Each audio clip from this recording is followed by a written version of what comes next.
नमस्कार आदरणीय दर्शक बंधु, आपका हार्दिक स्वागत है सनातनी ज्ञान के इस पवित्र आध्यात्मिक मंच पर। आज हम आपको सुनाने जा रहे हैं एक अत्यंत अलौकिक और मंगलमयी कथा।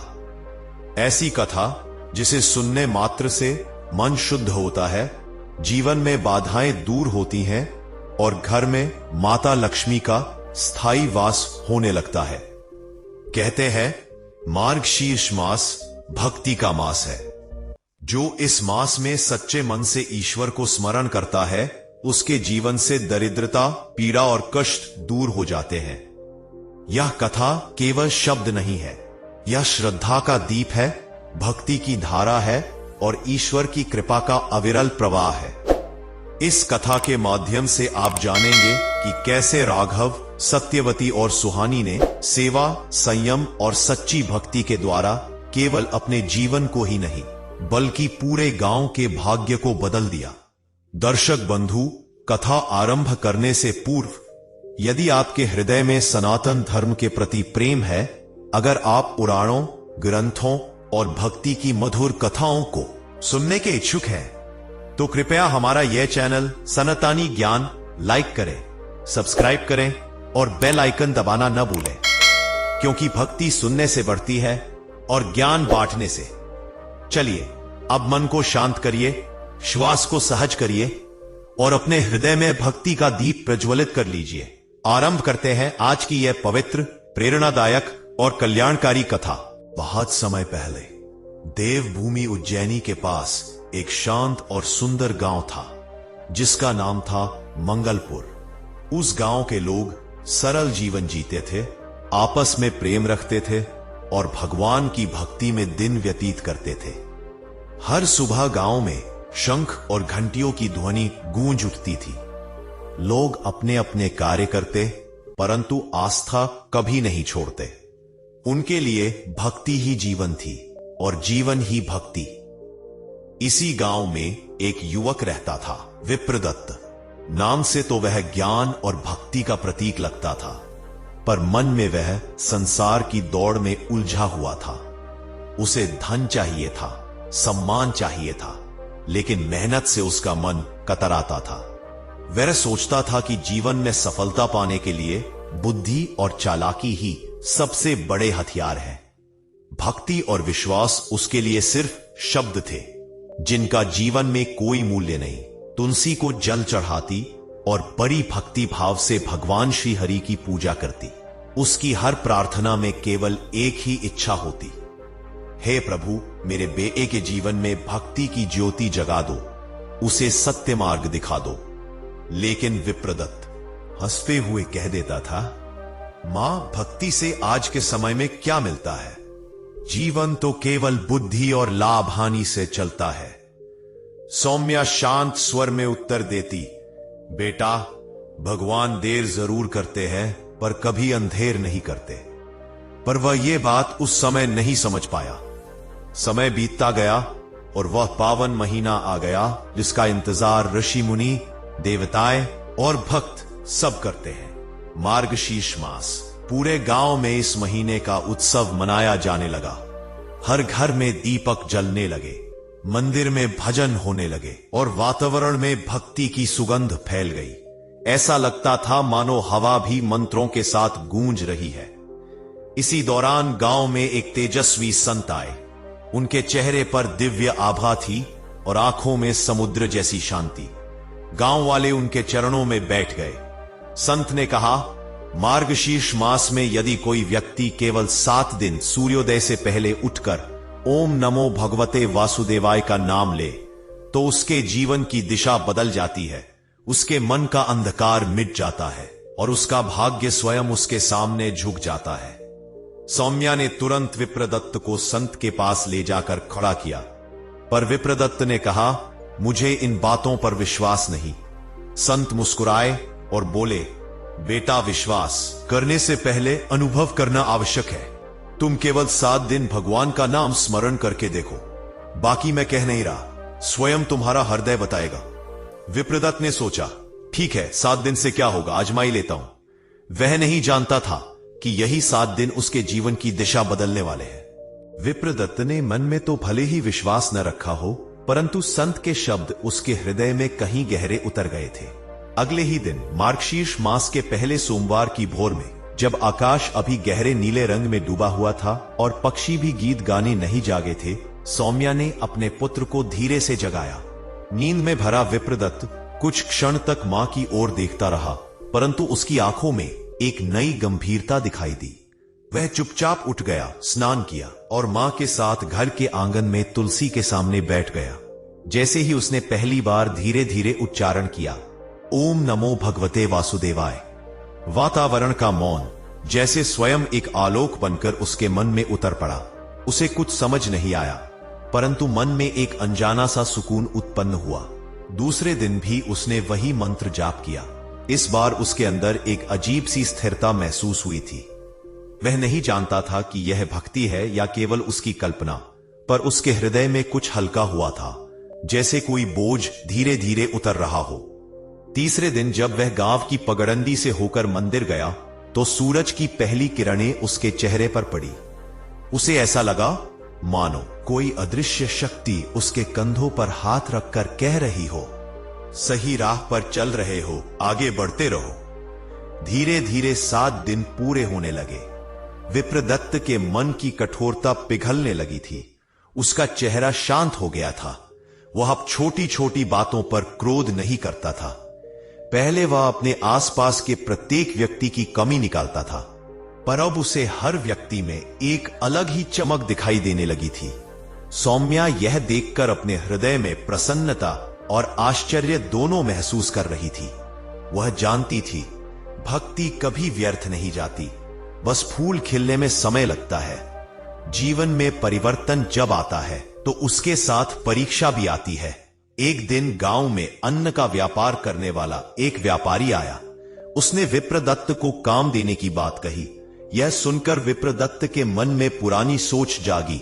यह तो अच्छा अवसर है, मैं जल्द ही धन कमा लूंगा। उसने बिना सोचे समझे व्यापारी के साथ काम करना स्वीकार कर लिया, पर व्यापारी कपटी था। उसने विप्रदत्त को कम मजदूरी में कड़ी मेहनत करवाई, पर बदले में भुगतान बेहद कम दिया। विप्रदत्त का मन फिर डगमगा गया।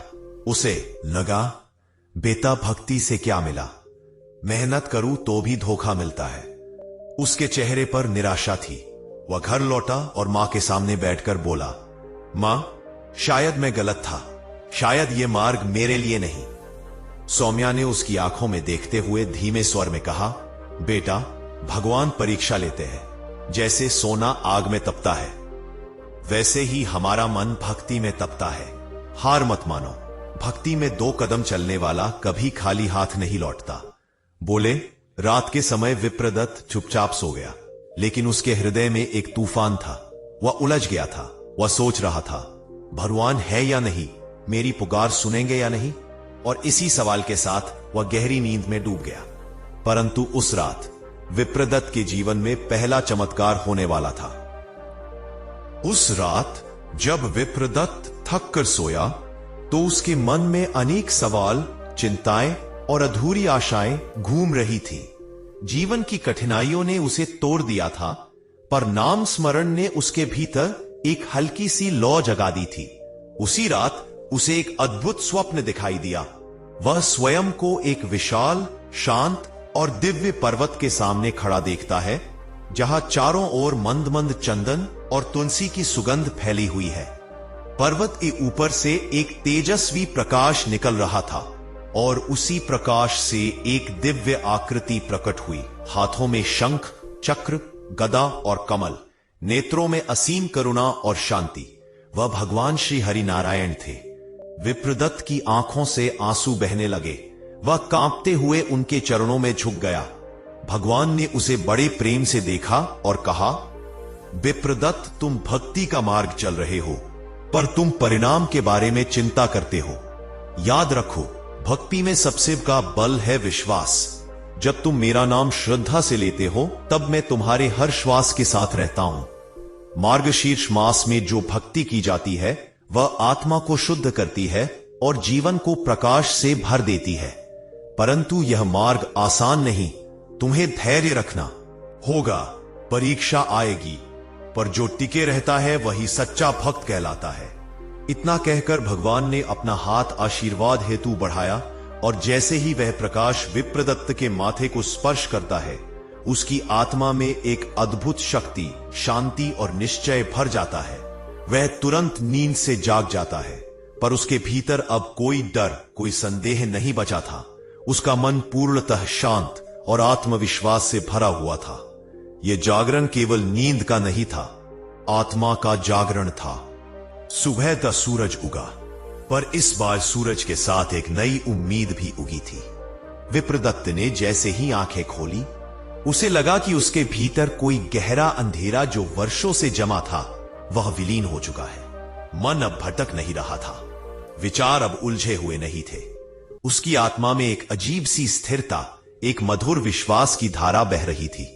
उसने सबसे पहले अपने छोटे से आंगन में रखे तुलसी चौरे के सामने दीप जलाया, माथा टेका और प्रेम से बोला, हे प्रभु, अब मैं आपको केवल मांगने के लिए नहीं, बल्कि आत्मा से याद करता हूं। उसके इस बदलते स्वर ने मानो वातावरण को भी बदल दिया।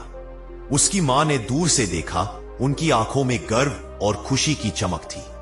घर में पहले जैसे तनाव और उदासी के स्थान पर उस सुबह एक शांति थी, मानो भगवान स्वयं उस घर में विराजमान हो। विप्रदत्त ने उसी दिन से अपने काम को नए दृष्टिकोण से शुरू किया। वह अब हर कार्य को भक्ति समझकर प्रेम और निष्ठा से करने लगा। गांव के लोग उसका परिवर्तन देख हैरान थे। पहले जो विप्रदत्त जल्द ही गुस्सा कर देता था, अब वही व्यक्ति धैर्य से मुस्कुराकर बात करता था।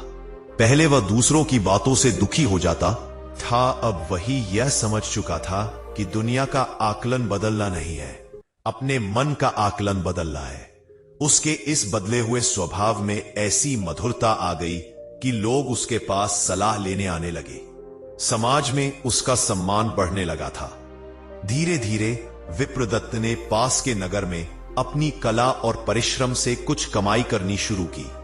वह जितना कमाता उसमें से कुछ अंश रोजाना मंदिर में अर्पित करता। वह जान चुका था कि सच्ची कमाई वही है जो मन को शांत रखे, और सच्ची भक्ति वही है जो प्रेम से भरी हो, दिखावे से नहीं।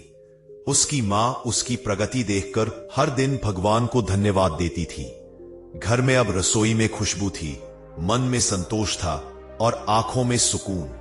परंतु जीवन जब सही मार्ग पर चलता है, तभी प्रकृति एक परीक्षा भी देती है, और विप्रदत्त की यह परीक्षा आने वाली थी, जो यह तय करने वाली थी कि उसकी भक्ति केवल शब्दों की थी या आत्मा की गहराई से बनी हुई थी। कुछ दिनों बाद गांव में अचानक एक बड़ा संकट आ गया। गांव के पास बहने वाली नदी का जल अचानक कम होने लगा। कुएं सूखने लगे और खेतों की माटी बंजर होने लगी। किसानों की आंखों में निराशा और भय का साया फैल गया। लोग कहने लगे कि शायद देवता नाराज हैं, शायद किसी ने कोई गलती की है। गांव वाले मंदिर में इकट्ठा हुए और एक दूसरे पर दोष लगाने लगे। कोई कहता फला व्यक्ति पापी है, कोई कहता भगवान ने गांव से अपनी कृपा उठा ली है। माहौल भारी था, मन डरा हुआ था। उसी समय किसी ने कहा, विप्रदत्त तो हरि नाम जपता है, वह बताए कि प्रभु क्या चाहते हैं। लोग उसके पास भागे, पर इस बार सबकी निगाहों में सवाल थे, भरोसा भी था और परीक्षा भी। विप्रदत्त शांत भाव से सबको देखता रहा। उसके मन में कोई घबराहट नहीं थी, क्योंकि उसने भक्ति में विश्वास का दीप जला लिया था। उसने सबको बुलाकर कहा, संकट में भगदड़ नहीं, भक्ति चाहिए। जब स्थिति कठिन हो जाए, तब मन की शक्ति की परीक्षा होती है। भगवान नाराज नहीं होते, मनुष्य स्वयं अपने अंदर से श्रद्धा खो देता है। हम सब मिलकर 7 दिनों तक हर प्रभात और प्रत्येक संध्या भगवान श्री हरि का नाम स्मरण करें, तुलसी की आरती करें और अपने मन की कठोरता त्याग कर प्रेम और करुणा अपनाएं। जब मन निर्मल होता है, प्रकृति भी अनुकूल होती है। पहले तो कुछ लोग संदेह में थे, पर विप्रदत्त की आंखों में चमकती सच्चाई और उसके स्वर की शांति ने सभी के दिलों को स्पर्श कर लिया। 7 दिनों तक पूरा गांव भजन, आरती, नाम जप में डूबा रहा। वातावरण में जैसे फिर से जीवन की सुगंध वापस आ गई। और 7वें दिन सुबह होने पर जो चमत्कार हुआ, उसने सबको चकित कर दिया। नदी में फिर से पानी बहने लगा, कुएं में पानी लौट आया और खेतों की मिट्टी फिर से नम हो उठी। गांव वाले रो पड़े। उन्होंने समझ लिया था कि चमत्कार कहीं बाहर नहीं था, वह भक्ति और एकता की शक्ति से पैदा हुआ था। और उस दिन से गांव में हर वर्ष मार्गशीर्ष मास में सामूहिक हरिनाम संकीर्तन शुरू हो गया। गांव में हुए चमत्कार के बाद धीरे धीरे आसपास के क्षेत्र में विप्रदत्त का नाम सम्मान और श्रद्धा से लिया जाने लगा। लोग कहते वह कोई साधारण मनुष्य नहीं, स्वयं भगवान की कृपा पाने वाला है। लेकिन विप्रदत्त इस प्रशंसा को सुनकर कभी गर्वित नहीं होता। उसकी आंखों में हमेशा वही सादगी की चमक रहती, जिसकी वजह से लोग उसकी ओर खिंचे चले आते थे। उसके घर का द्वार सबके लिए खुला रहने लगा, चाहे कोई दुखी किसान हो या थका हुआ मजदूर या अपनी परिस्थितियों से हार चुका व्यापारी, सभी विप्रदत्त के पास आते थे, क्योंकि उसकी उपस्थिति में लोगों के मन शांत हो जाते। वह किसी को मंत्र नहीं देता, कोई तांत्रिक क्रिया नहीं करता, वह सिर्फ प्रेम से कहता, हरि नाम जपो और मन को निर्मल करो। उसका कहना था कि समस्या बाहर नहीं, मन के भीतर जन्म लेती है और समाधान भी वही मिलता है। वह गांव के बच्चों को प्रेम से शिक्षा देता, बुजुर्गों के चरण स्पर्श करता और पशुओं तक से दया का भाव रखता। उसकी मां अब और अधिक शांत हो गई थी। उनके मन में गर्व नहीं बल्कि कृतज्ञता थी कि उनके पुत्र ने भक्ति को अभिमान नहीं, जीवन का श्वास बना लिया है। एक बार नगर का प्रसिद्ध और धनी साहूकार अपनी बीमार पत्नी को लेकर उसके घर आया। उस स्त्री की स्थिति अत्यंत गंभीर थी और वैद्य निराश हो चुके थे। साहूकार रोते हुए बोला, हे विप्रदत्त, यदि तुम चाहो तो मेरी पत्नी जीवित रह सकती है। मेरे पास धन, भूमि, घोड़े, नौकर सब है, पर जीवन लौटाने का सामर्थ्य नहीं है। तुम जो कहो मैं वहां सब दे दूंगा। यह सुनकर विप्रदत्त ने धीरे से उसकी कंधे पर हाथ रखा और कहा, धन से शरीर चल सकता है पर जीवन नहीं। प्रेम और विश्वास ही जीवन है। वह स्त्री के पास गया, उसके माथे पर हाथ रखा और उसके पति से कहा, तुमने अब तक केवल संपत्ति पर विश्वास किया है, अब एक बार भगवान पर विश्वास करो। अगले कुछ दिनों तक विप्रदत्त हर शाम उस स्त्री के पास बैठकर हरि नाम का भजन गाता रहा और धीरे धीरे उसकी सेहत लौटने लगी। यह देखकर साहूकार फूट फूट कर रो पड़ा, पर विप्रदत्त ने उसकी ओर देखकर केवल इतना कहा, जो होता है ईश्वर की इच्छा से होता है। हम तो केवल माध्यम हैं, छाया है, मूल तो वही है। यह विनम्रता देख लोग और अधिक प्रभावित हुए, परंतु विप्रदत्त के लिए यह बढ़ती प्रसिद्धि महत्वपूर्ण नहीं थी। वह जानता था कि जो भक्ति में ऊंचा होता है वह व्यवहार में और अधिक सरल हो जाता है। उसकी आंखों में अब हमेशा एक शांत प्रकाश झिलमिलाता था, जैसे उसके भीतर भगवान स्थिर होकर बैठ गए हों। समय बीतते बीतते विप्रदत्त के जीवन में शांति, प्रेम और श्रद्धा की धारा निरंतर बहती रही और गांव में भी भक्ति का वातावरण स्थिर होने लगा था। लोग अब छोटी छोटी बातों पर झगड़ना छोड़ चुके थे। सुबह शाम हरि नाम संकीर्तन होने लगा था और हर घर में तुलसी, दीप और सुगंध का पावन वातावरण महसूस होता था। परंतु संसार का नियम है कि जहां भक्ति बढ़ती है वहीं परीक्षा भी अवश्य आती है, क्योंकि बिना परीक्षा के भक्ति दृढ़ नहीं होती। एक दिन गांव में दूर दूर से यह खबर फैलने लगी कि एक भयंकर महामारी नजदीक के गांवों में फैल चुकी है। लोग भयभीत होने लगे। उनके चेहरों पर फिर से चिंता और असहायता की छाया लौटने लगी। कई गांवों में लोग बीमार होने लगे और मृत्यु का भय पूरे क्षेत्र में फैल गया। गांव के कुछ लोग घबरा कर बोले, हमें अपना गांव छोड़ देना चाहिए, वरना हम भी नष्ट हो जाएंगे। कुछ लोग रोते हुए मंदिर में जाकर पुजारी के पास खड़े हो गए, भगवान हमसे क्यों नाराज है? वही प्रश्न, वही डर, वही कमजोरी जो पहले भी आई थी। परंतु इस बार गांव का विश्वास टूटने ही वाला था कि विप्रदत्त मंदिर के द्वार पर शांत भाव से खड़ा हो गया। उसकी आवाज कोमल थी, पर उसमें एक अद्भुत दृढ़ता थी। भगवान नाराज नहीं होते। जीवन में आने वाली कठिनाई सजा नहीं, जागरण होती हैं। जो अभी डरकर भाग जाता है वह कभी स्वयं को नहीं पा सकता। भक्ति केवल सुख के दिनों की बात नहीं होती। भक्ति तो तब सिद्ध होती है जब संसार डगमगा रहा हो और मन स्थिर रह जाए। लोग उसके शब्द सुनते रहे पर मन की घबराहट अभी पूरी तरह शांत नहीं हुई थी।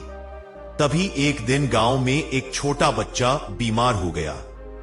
उसकी मां रोती हुई विप्रदत्त के चरणों में गिर पड़ी, कृपा करो, मेरा बच्चा बचा लो। उस क्षण विप्रदत्त का हृदय हिल उठा, उसकी आंखें नम हो गईं।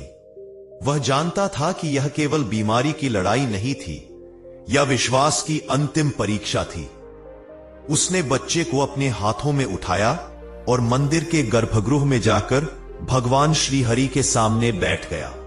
उसने न हार स्वीकार की न भय। वह चुपचाप बिना किसी तामझाम, बिना किसी चमत्कार या चढ़ावे के केवल भक्ति में बैठ गया। उसका स्वर धीमा था पर सच्चा। हे प्रभु, यह जीवन भी आपका है, यह सांसें भी आपकी हैं। जो भी करे प्रेम से करे। धीरे धीरे वह भगवान के नाम का कीर्तन करने लगा। पूरा गांव मंदिर में इकट्ठा हो गया। कोई ढोल बजा रहा था, कोई ताल, कोई बस आंसू रोके बैठा था। कुछ ही समय में वातावरण बदलने लगा। मंदिर में जलते दीपों की ज्योति तेज हो उठी। हवा में तुलसी और गंगा जल की सुगंध भर गई और उसी रात वह बच्चा धीरे धीरे स्वस्थ होने लगा। उसकी सांसें जो टूटती जा रही थीं, अब सहज और स्थिर होने लगी। उसकी मां फूट फूट कर रो उठी। पूरे गांव की आंखें नम हो गईं। लोगों ने समझ लिया, चमत्कार कहीं बाहर नहीं हुआ, चमत्कार लोगों के मन में हुआ। विश्वास लौट आया था, भय समाप्त हो गया था। और उस क्षण विप्रदत्त ने कोई घोषणा नहीं की, कोई भाषण नहीं दिया। वह बस शांत बैठा रहा, क्योंकि सच्ची भक्ति को बोलने की आवश्यकता नहीं होती, वह स्वयं बोलती है। महामारी के शांत होने और बच्चे के स्वस्थ होने के बाद गांव में एक नई शुरुआत हुई। लोग समझ चुके थे कि भक्ति केवल मंदिर के द्वार पर सिर झुकाने का नाम नहीं, बल्कि मन की स्थिरता, विश्वास और प्रेम का दूसरा नाम है। विप्रदत्त अब गांव का मार्गदर्शक, गुरु या संत नहीं कहलाता था। लोग उसे भाई कहते, अपना कहते, क्योंकि उसके भीतर कोई अहंकार नहीं था, कोई ऊंची नीच नहीं थी। वह उन सब के बीच रहकर भी अलग चमकता था, जैसे दीपक की लौ अंधकार में शांति से जलती रहती है। लेकिन इसी बीच एक दिन एक यात्री उस गांव में आया। वह दूर प्रदेशों की यात्रा करके पहुंचा था। उसकी आंखों में ज्ञान की गहराई थी और उसके वचनों में वैराग्य की महक। वह विप्रदत्त के पास आया, उसे देखा और मुस्कुराकर बोला, तुम्हारा मार्ग अब केवल इस गांव तक सीमित नहीं रहेगा। जिसे प्रभु अपने प्रेम का पात्र बनाते हैं, उसका प्रभाव सीमाओं से परे जाता है। यह सुनकर गांव वाले चिंतित हो गए। वे विप्रदत्त को खोना नहीं चाहते थे। सभी उसके घर के बाहर एकत्र होकर रो पड़े, तुम हमें छोड़कर मत जाओ, तुम हो तो हमारा जीवन शांत है। विप्रदत्त के हृदय में भी प्रेम की लहरें उठी, लेकिन वह समझ चुका था कि भक्ति एक स्थान पर रुकने का नाम नहीं, उसे आगे बढ़ाने का नाम है। उसने सबके सामने खड़े होकर कहा, मैं कहीं नहीं जा रहा हूं, मैं वहीं हूं जहां तुम हरि नाम को याद करोगे। मैं वहीं हूं जहां श्रद्धा की लौ जलेगी। मैं कहीं बाहर नहीं हूं, मैं तुम्हारे हृदय में बैठा हूं, जैसे प्रभु मेरे हृदय में। यह कहते ही उसके शब्दों से पूरा वातावरण शांत हो गया, जैसे कोई मधुर शंखनाद मन के भीतर हो रहा हो। विप्रदत्त ने गांव में एक तुलसी वाटिका बनवाई, जहां सुबह शाम भजन, नाम जप और ध्यान होने लगा। लोगों ने अपने घरों में भक्ति को जीवन की दिनचर्या बना लिया। कोई भूखा नहीं सोता, कोई अकेला नहीं रहता, कोई दुख में टूटता नहीं, क्योंकि गांव अब केवल एक गांव नहीं, एक परिवार बन गया था। और इस पूरे परिवर्तन का मूल था सच्ची भक्ति। विप्रदत्त ने यह दिखा दिया कि भगवान को पाने के लिए जंगल, पर्वत, कठिन तप या बड़ी साधना की आवश्यकता नहीं। बस मन को साफ, हृदय को प्रेममय और जीवन को सरल बनाना ही भक्ति है। मार्गशीर्ष मास की रातों में अब भी जब चांद पूर्णिमा को गले लगाता है, हवा में तुलसी की सुगंध बहती है, तो ऐसा लगता है जैसे आज भी उस गांव में विप्रदत्त शांत बैठा है, आंखें बंद, होठों पर हरिनाम और मन में अनंत शांति। समय बीतता गया, ऋतुएं बदली, वर्षों का प्रवाह शांत नदी की तरह धीरे धीरे बहता रहा, पर गांव में भक्ति की धारा निरंतर बहती रही। पहले जहां लोग शिकायतों, दुखों और हार से भरे रहते थे, अब उनके जीवन में सुकून, स्वीकार और भरोसा था। खेतों में काम करते हुए वे भजन गाते, घरों में दीप जले रहते, बच्चों की हंसी हवा में घुलती रहती और बुजुर्ग अपनी आंखों में संतोष की चमक लिए बैठते थे। गांव अब बाहर से देखने में साधारण था, पर भीतर से आध्यात्मिक रूप से समृद्ध हो चुका था। विप्रदत्त अब भी उसी तरह सादगी से जीवन जीता था। एक छोटा सा घर, मिट्टी से पुता आंगन, तुलसी चौरा और प्रार्थना की हल्की ध्वनि। उसकी आंखों में चमक अब और अधिक स्थिर हो चुकी थी। वह चमक जो किसी ऐसे ने पाई हो जिसने जीवन को समझ लिया हो, स्वीकार लिया हो, शांत कर लिया हो। वह अक्सर शाम के समय नदी के किनारे बैठ जाता, जल की लहरों को देखता और अपने मन की लहरों को शांत करता। लोग उसके पास आते, बस बैठते, कई बार बिना कुछ कहे ही, क्योंकि कुछ बातें शब्दों से नहीं, उपस्थिति से समझी जाती है। एक दिन एक युवक उसके पास आया, बोला, गुरुदेव, मुझे जीवन में क्या करना चाहिए? मैं कौन सा मार्ग चुनूं? विप्रदत्त मुस्कुराया और बोला, मार्ग चुनना कठिन नहीं है, मन चुना कठिन है। यदि मन शांत, सत्य और प्रेममय हो जाए तो प्रत्येक मार्ग सही हो जाता है। समस्या जीवन में नहीं, देखने के ढंग में होती है। युवक चुप हो गया, पर उसके भीतर जैसे किसी ने दीपक जलाया हो। ऐसे ही अनेक लोग आए और अपने मन के बोझ वहीं छोड़कर हल्का होकर लौटते रहे। गांव के लोग कहते थे, हमारे गांव में भगवान दिखाई नहीं देते, पर उनका प्रकाश विप्रदत्त के रूप में चलता है। पर विप्रदत्त हर बार वही कहता, प्रकाश मेरा नहीं है, वह तुम्हारे ही हृदय से निकल रहा है। तुमने उसे बस देखना शुरू कर दिया है। धीरे धीरे गांव ही नहीं, आसपास के क्षेत्र में भी मार्गशीर्ष मास विशेष उत्सव का रूप लेने लगा। हर घर में दीपमाला की तरह हरिनाम बजता, हर मंदिर में संकीर्तन होता और लोग अपने दुखों को भीतर ही भीतर पिघलते हुए महसूस करते। यह वही परिवर्तन था जिसके लिए भगवान ने विप्रदत्त को चुना था, अंधकार से प्रकाश तक ले जाने वाला मार्ग। और उस गांव में आज भी यह माना जाता है कि जो मार्गशीर्ष मास में श्रद्धा से हरि नाम का स्मरण करता है, उसके जीवन में चाहे कितना भी बड़ा संकट आए, वह टूटता नहीं, वह बिखरता नहीं, वह और मजबूत और शांत और उज्जवल बन जाता है। गांव में अब भक्ति और शांति का स्थिर प्रवाह था, लेकिन जीवन का चक्र तो ऐसा है कि हर शांति की परख अवश्य होती है। उसी वर्ष गांव में भयंकर सूखा पड़ा। कुएं सूखने लगे, नदी का जल कम हो गया, खेतों में दरारें पड़ गई। लोग फिर से चिंता में डूबने लगे। परंतु इस बार गांव बदल चुका था। अब लोग समस्या को देखकर टूटते नहीं थे, बल्कि समाधान खोजते थे। वे विप्रदत्त के पास गए और बोले, गुरुदेव, अब क्या होगा? विप्रदत्त ने शांत स्वर में कहा, जहां विश्वास है वहां कृपा अवश्य है। हम सब मिलकर भगवान श्री हरि का सामूहिक नाम स्मरण करेंगे। मार्गशीर्ष का यह समय केवल पूजा के लिए नहीं, बल्कि भक्ति में अपना समर्पण दिखाने के लिए होता है। अगले दिन पूरे गांव में नदी किनारे भव्य संकीर्तन आरंभ किया। स्त्रियों ने दिए जलाए, पुरुषों ने हरि नाम का उच्चार किया, बच्चे फूल चढ़ाते रहे और पूरे वातावरण में एक दिव्य कंपन फैल गया। 11वां दिन था, दिपोह की रात्रि, जब अचानक आसमान में बादल उमड़ने लगे, हवा में शीतल सुगंध फैल गई और फिर अचानक तेज वर्षा होने लगी। ऐसी वर्षा मानो स्वर्ग से आशीर्वाद बरस रहा हो। खेतों की दरारों में हरियाली ने फिर से जन्म लिया। लोगों ने नाचते हुए कहा, यह तो चमत्कार है। पर विप्रदत्त ने मुस्कुराते हुए कहा, नहीं, यह चमत्कार नहीं, यह विश्वास का फल है। वर्षा आसमान से नहीं, दिलों से उतरती है। जब मन सूख जाता है तब जीवन सूखता है।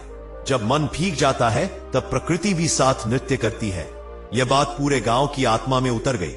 उसके बाद हर वर्ष मार्गशीर्ष मास का त्योहार गांव में केवल परंपरा नहीं, जीवन की धड़कन बन गया। लोग कहते, यह मास हमें याद दिलाता है कि सुख दुख आते जाते हैं, पर विश्वास स्थिर रहे तो जीवन कभी नहीं टूटता। गांव अब केवल गांव नहीं रहा, बल्कि भक्ति का तीर्थ बन गया। समय का प्रवाह आगे बढ़ता रहा। ऋतुएं बदली, पर्व आए, त्योहार गए, पर उस गांव में भक्ति की लौ अमिट बनी रही। लोग सुबह सूर्योदय से पहले उठते, स्नान कर तुलसी को जल देते और भगवान का नाम लेकर अपने काम में लग जाते। खेतों में हल चलते समय भी उनके होठों पर हरे राम हरे कृष्ण की मधुर गूंज रहती। स्त्रियां रसोई में भोजन बनाते हुए भी मंत्रों का स्मरण करती। बच्चों की पहली शिक्षा अक्षर नहीं, संस्कार बन गई। बुजुर्गों के चेहरे पर अब वह शांति थी जिसे दुनिया के बाजारों में न खरीदा जा सकता है, न बेचा जा सकता है। वह शांति आती है केवल आत्मा के जागरण से। विप्रदत्त अब भी नदी किनारे बैठकर ध्यान करता था, लेकिन उसके सामने लोग अब प्रश्न लेकर नहीं, धन्यवाद लेकर आते थे। क्यों?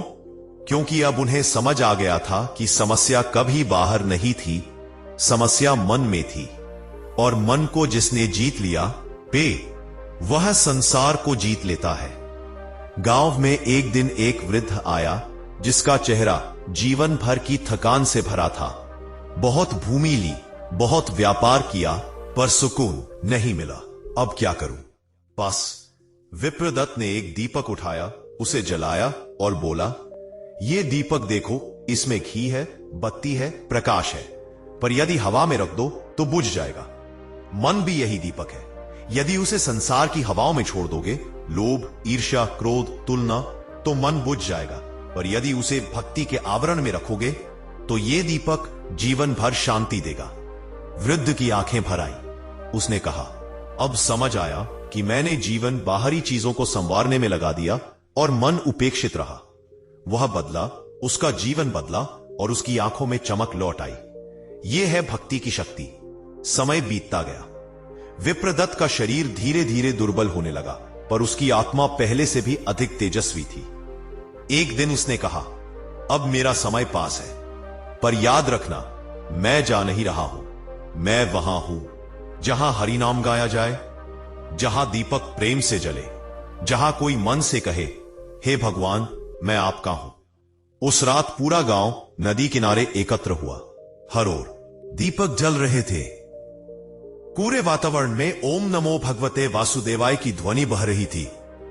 विप्रदत्त शांत बैठा, जैसे नींद में हो, और प्रकाश की तरह विलीन हो गया। लोग रोए नहीं, क्योंकि उस क्षण उन्होंने समझ लिया था कि भक्ति में कोई मृत्यु नहीं होती। भक्ति केवल आवागमन नहीं, अमरत्व देती है। दर्शक बंधु, यह कथा केवल कथा नहीं, यह जीवन का दर्पण है। यह हमें यह सिखाती है कि यदि मन में भक्ति, वाणी में सत्य और जीवन में सेवा हो, तो ईश्वर स्वयं घर में निवास करने लगते हैं। आज हमने जाना कि समय कठिन हो सकता है, पर मन यदि अडिग और ईश्वर में स्थित हो तो कठिनाइयां भी रास्ता छोड़ देती है। फिर हमने यह भी समझा कि भक्ति केवल मंदिरों तक सीमित नहीं, भक्ति जीवन के प्रत्येक कर्म में होनी चाहिए। पानी पिलाने में भी पूजा है, किसी दुखी के सिर पर हाथ रखने में भी आराधना है, और सच्चे प्रेम में ही भगवान का वास्तविक स्वरूप है। दर्शक बंधु, यदि इस कथा ने आपके भीतर शांति, प्रेम और भक्ति की ज्योति जलाई है, तो हम आपसे नम्र निवेदन करते हैं, इस वीडियो को लाइक करें, चैनल सनातनी ज्ञान को सब्सक्राइब करें और बेल आइकन जरूर दबाएं, क्योंकि धर्म का दीप अकेले नहीं जलता, उसे हम सब मिलकर प्रज्वलित रखते हैं। हम फिर मिलेंगे एक नई प्रेरणा के साथ, एक नई कथा के साथ और ईश्वर के एक और दिव्य संदेश के साथ। तब तक के लिए आपके जीवन में शांति, आपके परिवार में सुख और आपके हृदय में भक्ति का प्रकाश सदा बना रहे। जय माता लक्ष्मी, जय श्री हरि, जय सनातन धर्म।